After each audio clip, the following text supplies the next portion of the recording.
বন্ধুরা, আমি হলাম লেমন জুস।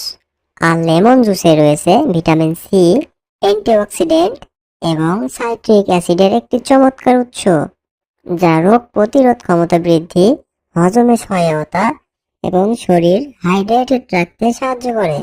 তবে অতিরিক্ত সেবনে দাঁতের এনামেল ক্ষয়, গ্যাস্ট্রিকের সমস্যা এবং ত্বকের জ্বালাপোড়া হতে পারে। তাই এটি পরিমিত পরিমাণে পান করা সর্বোত্তম।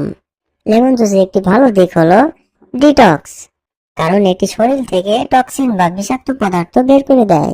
এবং একটি খারাপ দিক হলো ত্বকের সমস্যা, কারণ সরাসরি ত্বকে লাগালে ত্বক পুড়ে যেতে পারে বা সংবেদনশীল ত্বকে জ্বালাপোড়া ও কালচে দাগ তৈরি হতে পারে। সতর্কবার্তা: লেবুর রস সরাসরি না খেয়ে সবসময় পানি বা মধুর সাথে মিশিয়ে খেতে হবে। বিশেষ করে খালি পেটে খেলে আরো ভালো হয়। আমাদের ভিডিওটি দেখার জন্য ধন্যবাদ তোমাদের। ভালো থাকবে সবাই, টাটা।